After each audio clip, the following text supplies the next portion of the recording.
Vamos abrir as nossas Bíblias na carta de Paulo aos Efésios, capítulo 4, e vamos ler do versículo 7 a 16.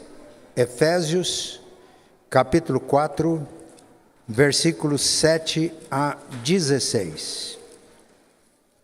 Carta de Paulo aos Efésios, capítulo 4, versículos 7 a 16. E a graça foi concedida a cada um de nós, segundo a proporção do dom de Cristo. Por isso diz: quando ele subiu às alturas, levou o cativo o cativeiro e concedeu dons aos homens. Ora, que quer dizer subiu, senão que também havia descido até às regiões inferiores da terra? Aquele que desceu é também o mesmo que subiu acima de todos os céus para encher todas as coisas.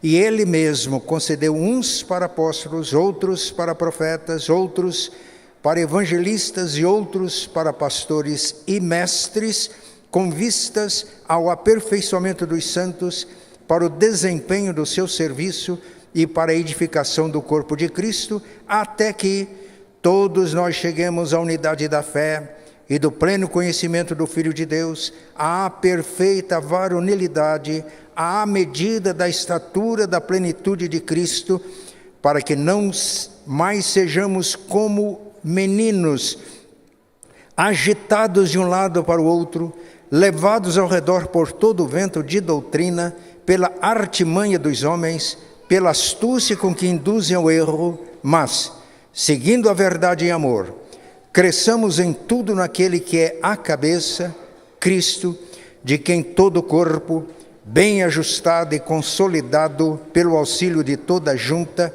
segundo a justa cooperação de cada parte, efetua o seu próprio aumento para a edificação de si mesmo em amor. O nosso tema nesta manhã é este: o nosso crescimento em Cristo, baseado nesse texto que acabamos de ler. E vamos destacar dois versículos, o versículo 15 e o versículo 16. Mas, seguindo a verdade em amor, cresçamos em tudo naquele que é a cabeça, Cristo, de quem todo o corpo, bem ajustado e consolidado pelo auxílio de toda a junta, segundo a justa cooperação de cada parte, efetua o seu próprio aumento para a edificação de si mesmo em amor. Os irmãos observem estas figuras que estamos projetando. O nosso crescimento em Cristo. Isso já qualifica o nosso crescimento. Crescimento em Cristo. Verifique a outra figura. Aí nós temos a semente foi lançada ao solo, germinou e está crescendo. E o crescimento é natural, espontâneo, porque Jesus disse que o reino de Deus é semelhante à semente que o lavrador lança ao solo. E ele passa o tempo e aquela semente germina, cresce, frutifica, sem que quem semeou tenha que produzir o crescimento. O reino de Deus é assim. O nosso crescimento em Cristo, um crescimento natural, um crescimento espontâneo, um crescimento contínuo. Bem, vamos ver essa outra ilustração. Os irmãos estão vendo uma carroça com rodas quadradas, uma pessoa puxando e outra pessoa empurrando, e dentro da carroça nós temos rodas redondas. Eu não estou dizendo que isso seja uma ilustração da nossa igreja, mas é para a gente refletir. Uma carroça com rodas quadradas, sendo puxada, empurrada, transportando rodas redondas. O que é que isso nos ensina? Que todos os recursos para que nós cresçamos em Cristo, pessoalmente e como igreja, nós já temos. E a igreja, na sua essência, ela tem estes recursos. Muitas vezes, nós não estamos usando os recursos que Deus já deu para nós, como crentes, individualmente e como igreja, povo de Deus. Então, se esta figura nos representa, é necessário que haja uma transformação. Uma transformação. Isto é, precisamos de substituir essas rodas. Pode colocar, filho, o que vem a seguir. Vamos substituir, não antes, vamos substituir essas rodas. Aí tem uma palavra ainda, toque, tem transformação. Ela está na forma de apresentação, é se eu clicar que entra, transformação. Substituição das rodas. Isso acontece quando nós nos transformamos pela renovação da nossa mente. Então observem que quando a igreja está semelhante a uma carroça com rodas quadradas, mas que por ser igreja, apesar de às vezes estar passando por crises, por dificuldades, está com rodas quadradas, mas ela tem em si, como igreja de Cristo, todos os recursos para o seu crescimento. Então o desafio é nós substituirmos as rodas quadradas pelas rodas redondas que já estão presentes. Este é o desafio. E como a gente faz isso? Faz isso quando nós não nos amoldamos como igreja aos padrões do mundo, mas nós somos transformados pela renovação da nossa mente, para que possamos experimentar a boa, agradável e perfeita vontade de Deus, para a vida de cada um de nós e para a vida da igreja. Quais seriam estas rodas redondas que uma carroça com rodas quadradas está transportando e que pode ser uma figura da igreja?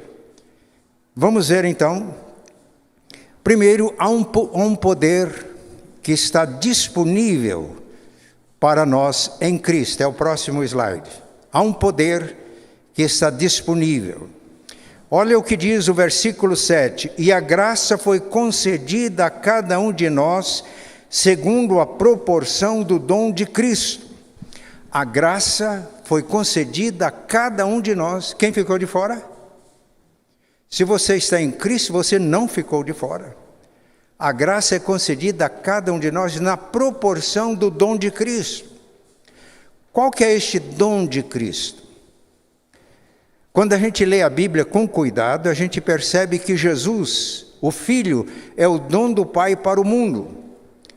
Um texto muito conhecido, João 3,16, porque Deus amou o mundo de tal maneira que deu o seu Filho unigênito, para que todo que nele crê não pereça, mas tenha a vida eterna. E agora, qual que é o dom de Jesus para o crente e para a igreja? Atos capítulo 2, versículos 37 a 38. Está errado aí como está colocado. No último dia da festa dos tabernáculos, Jesus estava no templo, ele colocou-se à frente de todos e disse: se alguém tem sede, venha a mim e beba.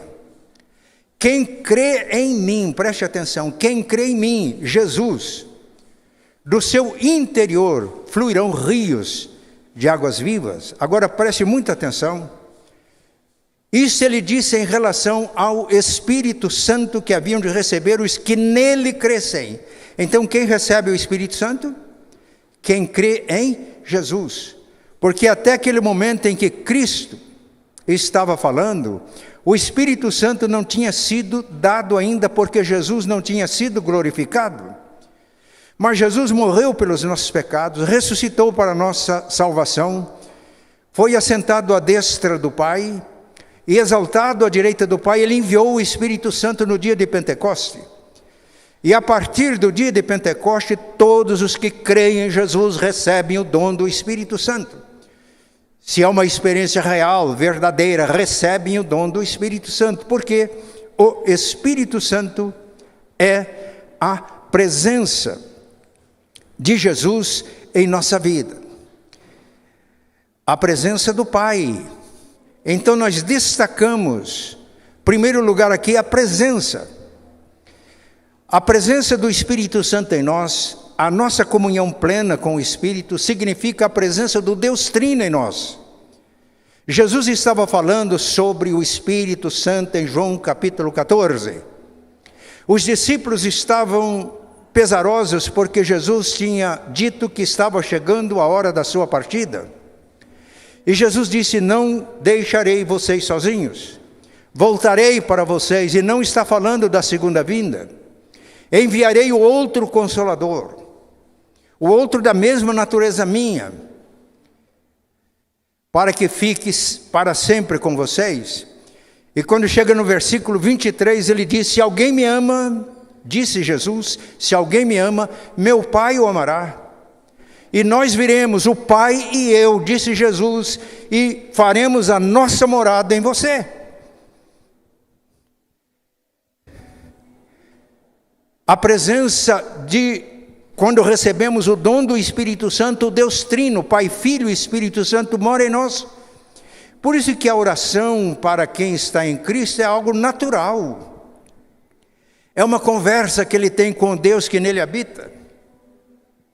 Não precisa, às vezes, nem de proferir palavras. Há uma comunicação mental. Há uma comunhão. A presença de Deus em nós. E isso é a coisa mais importante. Quando Jesus nos deu a grande comissão, fazer discípulos de todas as nações, ele fez uma promessa: e eis que eu estarei com vocês todos os dias até a consumação dos séculos. Jacó estava fugindo do seu irmão furioso, quando num lugar ermo, dormindo, tendo por travesseiro uma pedra, ele sonhou com aquela escada colocada junto dele, cujo topo atingia os céus, e os anjos de Deus subiam e desciam. E Deus falou com ele. E depois que passou o sonho, ele disse: na verdade o Senhor está neste lugar e eu não sabia. O grande e extraordinário recurso de Deus para o nosso crescimento pessoal e crescimento como igreja é a presença do Deus vivo, porque se isso não acontecer, nós podemos ser tudo menos igreja. Podemos ser um clube social, uma instituição religiosa, mas é a presença do Deus vivo. É a nossa comunhão com o Pai que faz de nós igreja de Deus. A consciência da presença, mas a presença de Deus traz o poder. Aliás, nós cantamos Santo Espírito, anelando a presença dele neste culto. Mas quando Deus está presente, ele também age. Ele age no crescimento individual de cada um de nós. 2 Coríntios 3:18 nos ensina que nós somos transformados de glória em glória pelo Senhor, pelo Espírito Santo. A regeneração é obra do Espírito Santo. A santificação é obra do Espírito Santo em nós. Mas também o poder para cumprir a nossa missão, para testemunhar. Mas recebereis poder ao descer sobre vocês o Espírito Santo, e serão minhas testemunhas, tanto em Jerusalém como em toda a Judeia, Samaria, até os confins da terra. Portanto, irmãos, o ardente desejo do nosso coração deve ser vivermos cheios do Espírito Santo. Isso não é só para pastores, missionários. A graça foi concedida a quem? A cada um. Você está no corpo de Cristo. Esta graça, a plenitude do Espírito Santo é para cada um de nós. Não fiquem embriagados com vinho. O vinho representa tudo aquilo que gera o nosso interesse, e às vezes nos embriagamos com essas coisas. Não fiquem embriagados com vinho, mas encham-se do Espírito Santo. Efésios 5:18. E o 19 mostra como. Falando entre vocês com salmos e hinos, louvando de coração ao Senhor. Isso não é apenas cânticos dominicais na igreja, mas uma atitude de adoração constante na nossa vida. O versículo 20, dando por tudo graças a nosso Deus e Pai, espírito de gratidão. Não apenas quando a gente vai tomar as refeições, quando agradecemos e nem lembramos, mas é uma atitude constante de gratidão. E vivendo nessa atitude, nós nos enchemos do Espírito. E o versículo 21, Efésios 5, sujeitando-vos uns aos outros em amor. Essa passagem é extremamente importante, porque se a graça foi concedida a cada um de nós, significa que o Espírito Santo está presente em cada um de nós e age, manifesta o seu poder através de cada um de nós. E os dons são dados a cada um, mas são diferentes. Deus quer enriquecer o seu povo com todos os dons espirituais, mas nenhum crente sozinho não tem. É na comunhão do corpo de Cristo que Deus distribui esta graça, esse carisma, essa capacidade de agir em nome de Deus. Agora, se nós não estivermos submissos uns aos outros no temor de Cristo, nós impedimos a ação do Espírito Santo. Eu já ouvi alguém falando que o pastor ministra a todos, mas o pastor não é ministrado. De acordo com a Bíblia, isso não é verdade. Porque se na igreja todos estiverem submissos, sujeitos ao pastor no temor de Cristo, o Espírito Santo vai ministrar a você com toda certeza. O pastor, por sua vez, deve estar submisso a cada membro do corpo de Cristo. Porque se não acontecer assim, ele não será ministrado. Portanto, quando vivemos em comunhão, todos ministram e todos são ministrados. E aí o poder de Jesus, o poder do Espírito Santo se manifesta. E nós crescemos individualmente como crentes e crescemos como igreja.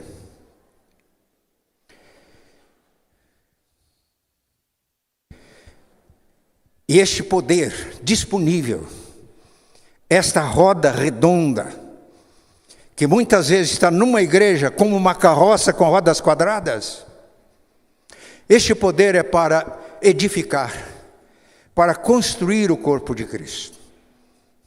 Quando vivemos esta realidade, a igreja cresce naturalmente. Ela cresce em espiritualidade. Ela cresce em qualidade. Há um crescimento orgânico, isto é, nós nos tornamos cada vez mais um em Cristo.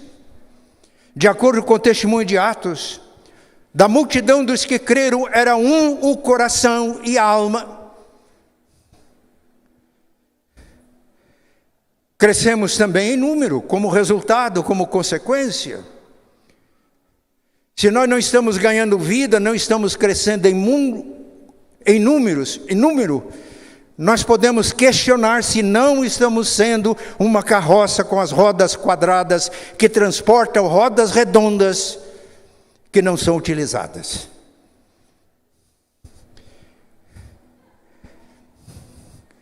Efésios 4:11. O Senhor concedeu apóstolos, profetas, evangelistas, pastores e mestres com vistas, com objetivo para a edificação de todos os crentes, não de alguns, para que a igreja, o povo de Deus, cumpra o seu ministério e para que o corpo de Cristo seja edificado. O poder disponível, que vem pela presença de Deus em nós. E quando pela fé nós nos colocamos disponíveis nas mãos de Deus, o Espírito Santo age por nosso intermédio. Eu tenho dado testemunho aqui de famílias inteiras sendo convertidas pelo testemunho de uma criança. Não é que a criança tenha um poder em si, mas quando ela crê com integridade, com simplicidade, elas colocam-se nas mãos de Deus e o Espírito Santo age por intermédio delas. Então aqui não é a minha capacidade intelectual, aqui é o fato de eu estar ligado no corpo de Cristo e de entender que a vida que eu devo viver como crente é a vida de Deus em mim. Cristo em vós, a esperança da glória. Mas além deste poder que está disponível para todos, nós temos também uma necessidade de um treinamento para que haja crescimento. Treinamento individual e treinamento como igreja. Um treinamento. Vamos ver Efésios 4:11. Ele quem? Cristo. O Cristo exaltado. Dos versículos 8 até o 10 fala na exaltação de Cristo. É o Cristo exaltado à direita do Pai que concede dons à igreja. E há dons do Espírito Santo e há dons do ministério de Cristo. Na década de 60, eu li 2 livros escritos por um teólogo pentecostal inglês, Donald G. Ele faz uma distinção entre dons do ministério de Cristo, Efésios 4:11, e dons do Espírito Santo. Ele ensina neste livro, nos 2 livros, que aqui são dons de liderança. E os irmãos observam, apóstolos, profetas, evangelistas, pastores e mestres, são todos dons da palavra. Nós somos salvos, regenerados pelo poder da palavra. Somos santificados pelo poder da palavra. Mas nós somos treinados para o ministério pela palavra. Por isso a importância destes dons do ministério de Cristo na igreja. Alguém pode me perguntar, estes dons estão vigentes hoje? Apóstolos, profetas, evangelistas, mestres, pastores e mestres? Sim, estão. Apóstolos no sentido primário foram os 12 que Jesus escolheu para que fossem testemunhas do seu ministério, da sua morte, da sua ressurreição e do derramamento do Espírito Santo. Mas a Bíblia diz que Barnabé era apóstolo e faz menções ao ministério apostólico. Os apóstolos hoje não precisa de isso estar na organização. Nós não precisamos de uma equipe de liderança em que um seja o apóstolo e esse tenha ascensão sobre os demais. Esta passagem mostra que esses dons se manifestam na igreja, corpo vivo de Cristo, e que estão submissos uns aos outros. Não trabalham com competição, mas parceria. Porque é o próprio Cristo que se manifesta nesses dons da palavra. A Epístola aos Hebreus afirma que Jesus é o apóstolo da nossa confissão. Jesus é o profeta que não apenas pronunciou palavras, mas encarnou a palavra de Deus. Jesus é o evangelista que proclama a salvação nossa em Cristo. Jesus é o bom pastor, é o sumo pastor. Jesus é o mestre. Ele disse em Mateus 23:8, a ninguém chameis mestre, porque um é o vosso mestre, o Cristo, e todos vocês são irmãos. Portanto, meus irmãos, estes dons, quando corretamente exercidos, manifestam Cristo na igreja. Não há competição, há comunhão, há parceria. E nós precisamos disso hoje. Precisamos de entender isso. Repito, nós não precisamos de uma organização, de dar cargos, status, posição, mas que esses dons funcionam de acordo com o Novo Testamento. Todos os dons são dados para a edificação da igreja. Não é para que ninguém se ache ou seja considerado mais espiritual do que o outro, mas todos submissos uns aos outros, nos edifiquemos mutuamente e manifestemos a realidade de Cristo. E qual é o objetivo desses dons? Para a edificação do corpo e para o exercício do ministério. Logo, todos os crentes são ministros. Aliás, vocês já ouviram isso, não? São mesmo?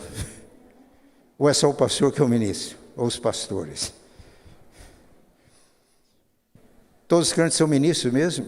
Se alguém chegasse agora aqui e dissesse, eu fui chamado para o ministério sagrado, o que é que todos vocês iam entender?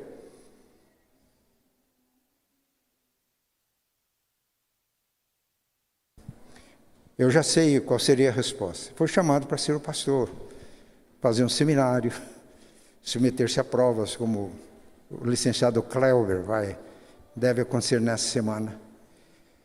Mas, se nós temos uma compreensão bíblica de ministério, se alguém levantar aqui e dizer, eu fui chamado para o ministério sagrado, então todos levantariam as mãos e diriam, eu também, eu também, eu também.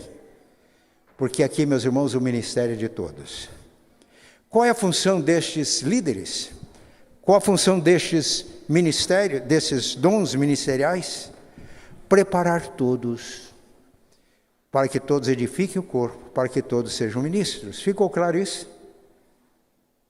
Deixa eu dizer uma coisa muito séria.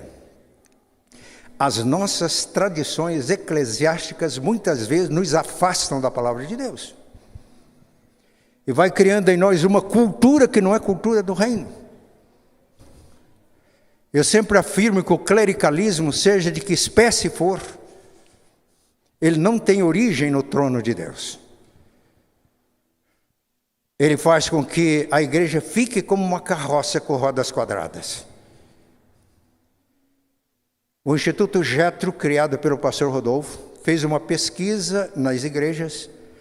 Qual seria a função principal do pastor?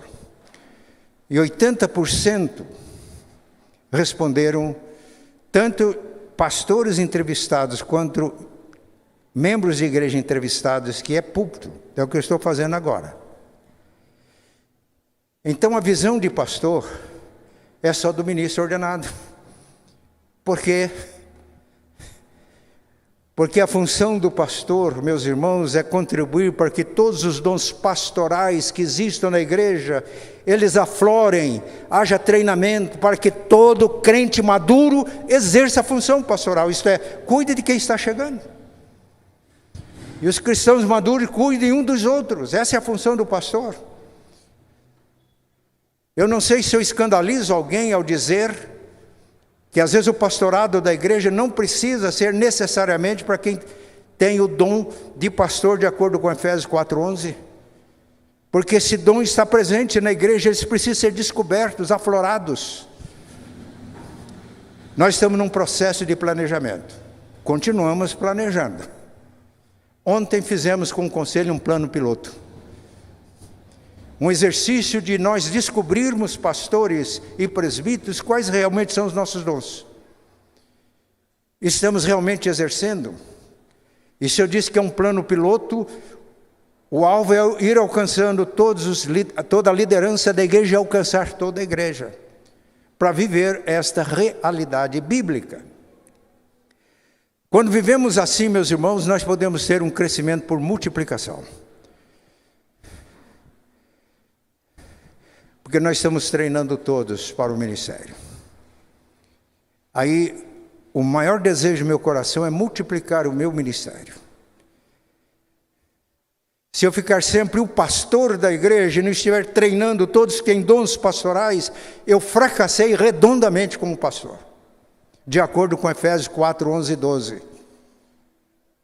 Mas na medida em que nós nos despertamos, o Espírito Santo vai atuando na nossa consciência, fertilizando a nossa consciência e a nossa mente, deixando que o Espírito Santo opere em nós e fertilize o nosso coração, fazendo surgir algo novo.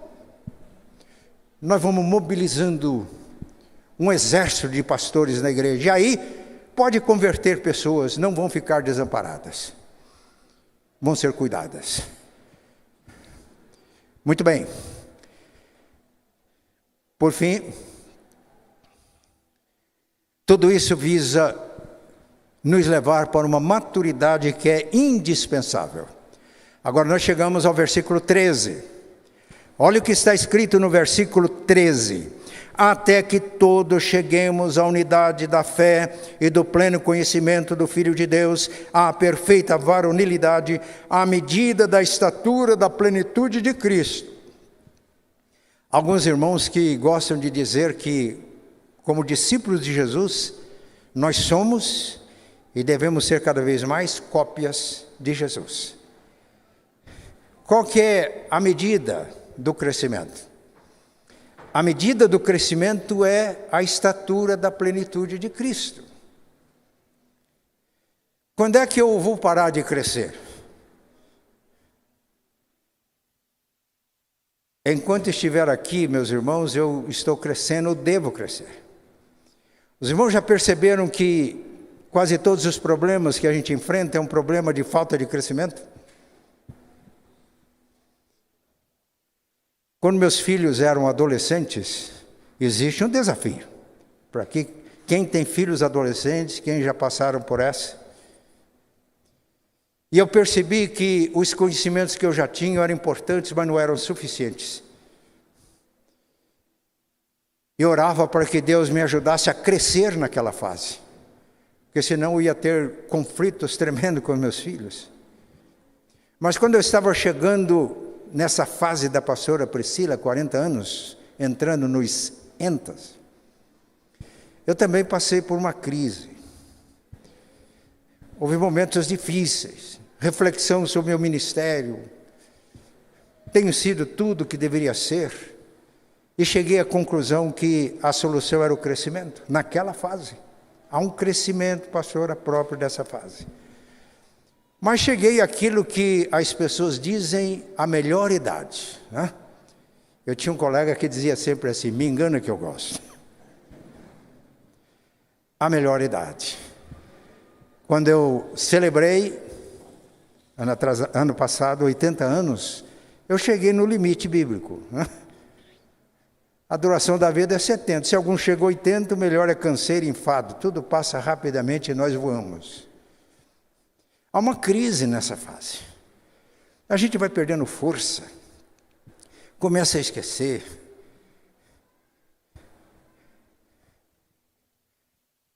Mas quando houve aqui o desafio para assumir o pastorado aqui com 80 anos de idade, um irmão presbítero me deu uma mensagem muito interessante, que está no Salmo 92. Eu vou renovar a tua força como a do boi selvagem. Eu vou derramar sobre você um óleo fresco. Eu vi uma possibilidade imensa de crescer nessa fase. Eu vou restaurar o teu poder como o do boi selvagem. E vou derramar sobre você um óleo fresco. Uma nova unção. A unção para essa fase da vida. Se eu não crescer agora, meus irmãos, eu fico um velho negativo. Fico um velho azedo. Achando que o meu tempo de mocidade era melhor do que todos os outros. E é mentira, não é? O tempo melhor é agora. Porque é agora que Jesus nos chama para o trabalho. Para nós nos colocarmos nas mãos dele. Mas o tempo pior também pode ser agora, seja qual for a idade. Se nós nos afastamos de Deus e dos recursos da graça de Deus. Porque seja na vida pessoal ou como igreja, a gente começa a ser semelhante a uma carroça com rodas quadradas, quando transporta rodas redondas. Os recursos que Deus tem para nós. Por quê? Porque quando somos maduros é que nós somos estáveis. Veja o versículo 14.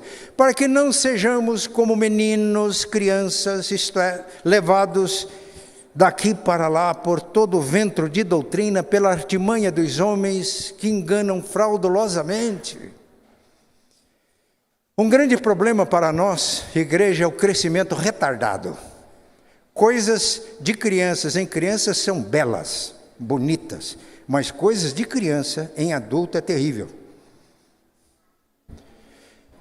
E na carta aos Hebreus está escrito, pelo tempo que vocês creram, vocês já deviam ser mestres.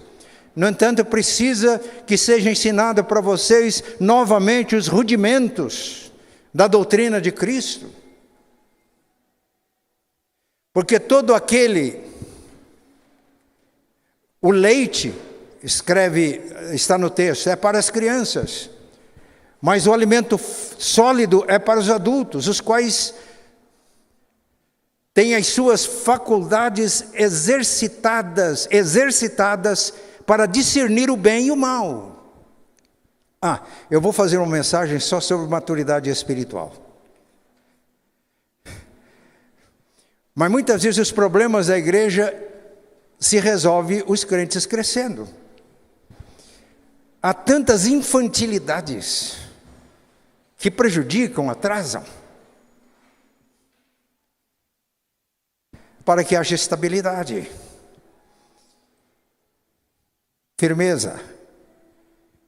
E a gente aí pode crescer e ganhar vidas. Mas além da estabilidade, quando a maturidade é um crescimento natural e contínuo. Vamos reler os textos que nós já lemos. Mas seguindo a verdade em amor, cresçamos em tudo naquele que é a cabeça, Cristo. Agora preste atenção, de quem todo o corpo, bem ajustado e consolidado pelo auxílio de toda junta, Precisamos de maturidade para cada um de nós ocupar o seu lugar e nos ajustarmos no corpo e sermos instrumento nas mãos de Deus para que os que estão chegando se ajustem no corpo. Pelo auxílio de toda a junta, segundo a justa cooperação de cada parte, se cada um recebe a graça, o Espírito Santo, cada um pode fazer a sua parte para que o corpo esteja unido, seja saudável, para que as criancices espirituais sejam superadas, para que não haja essas lutas intestinas, internas, para que sejamos livres dessas coisas, para termos uma atuação realmente relevante no nosso mundo que clama. Que Deus nos ajude. Aí o crescimento é natural, o crescimento é espontâneo. Paulo diz: nós somos cooperadores de Deus, vocês são lavoura de Deus. E como havia na igreja de Corinto lutas e partidos, Paulo diz: eu plantei, Apolo regou, porque na igreja de Corinto nos dizia: eu sou de Paulo, porque Paulo é o apóstolo. O Apolo é um grande orador, mas não tem a autoridade de Paulo. Outros diziam: mas o apóstolo mesmo é Pedro, eu sou de Pedro. Aí tinha outro grupo que dizia: vocês todos estão errados, eu sou de Cristo. E esse grupinho de Cristo também dava um trabalho danado.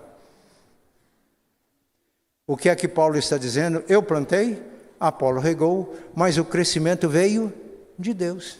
Portanto, nem o que planta, nem o que rega é alguma coisa, mas Deus que dá o crescimento.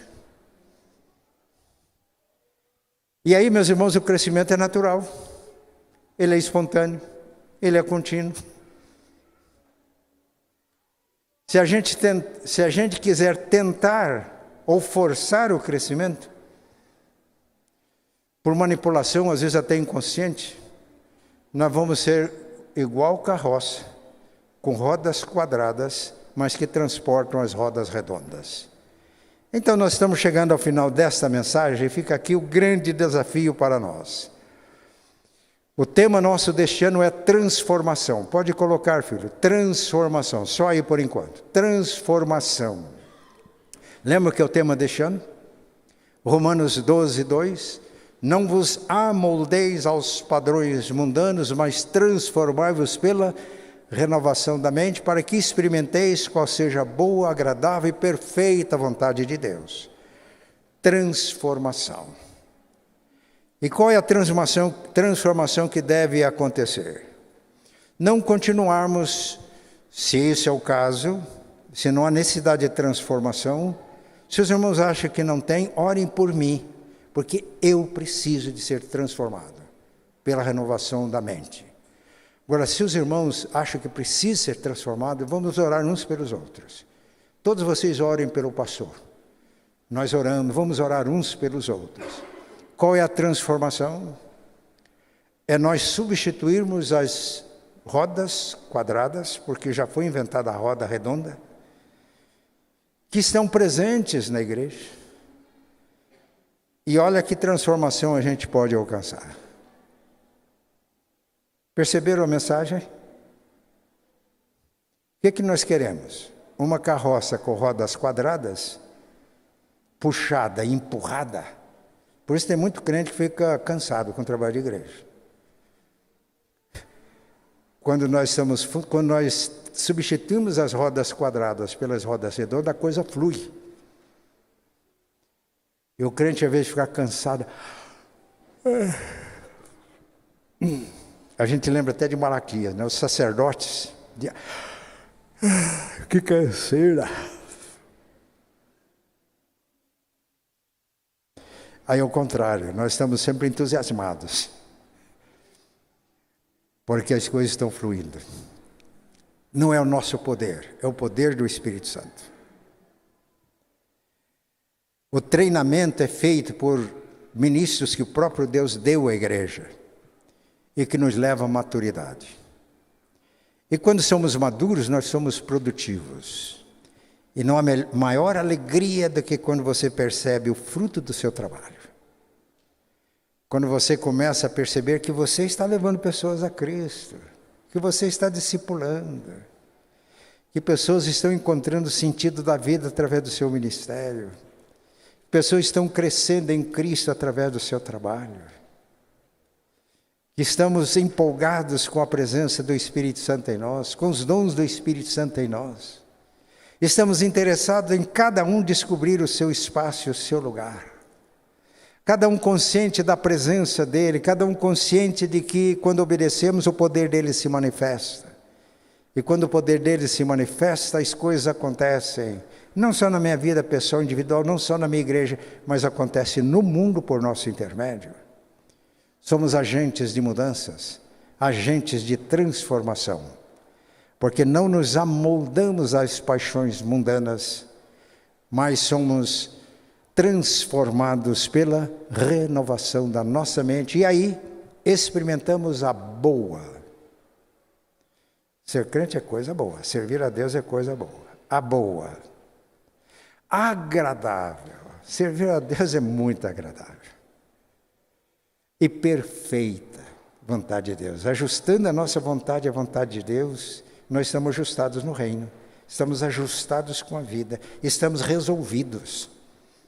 Estamos livres desses problemas que tanto nos afligem para servir. Estamos livres não para sermos afetados por problemas, porque não fazemos mais parte dos problemas, mas fazemos parte da solução dos problemas. É isso que Deus quer para cada um de nós, é isso que Deus quer para nós como igreja. Não vos conformeis com este mundo, mas transformai-vos pela renovação da vossa mente, para que experimenteis qual seja a boa, agradável e perfeita vontade de Deus. Amém. Nós queremos crescer assim em Cristo? Eu quero.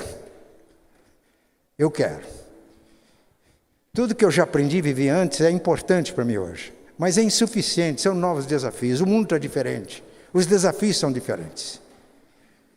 Eu preciso de me transformar, crescer. Você precisa? Sente essa necessidade? Se você sente, fique de pé. Jesus orava levantando as mãos ao Pai. Vamos fazer isso?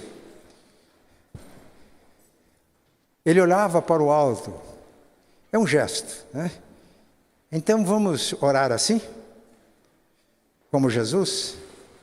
Pai Santo, ao levantar as nossas mãos e olharmos para o alto, nós estamos dizendo ao Senhor, queremos ser transformados pela renovação da nossa mente. Não queremos ser amoldados à cultura do mundo. Nós queremos a cultura do Teu reino. Não queremos ser como carroças com as rodas quadradas, puxada e empurrada, transportando rodas redondas. Queremos, Pai, descobrir essas rodas redondas, fazer a necessária substituição para que o nosso crescimento em Cristo flua, seja natural, espontâneo, crescimento espiritual, crescimento em qualidade, crescimento orgânico da comunhão da igreja e alcançando vidas que ainda não Te conhecem. Esta é a nossa oração, em nome de Jesus. Amém. E que a graça de nosso Senhor e Salvador Jesus, o amor do Pai e a comunhão do Espírito Santo estejam com todos vós aqui presentes e com todo o povo de Deus, hoje e sempre. Amém.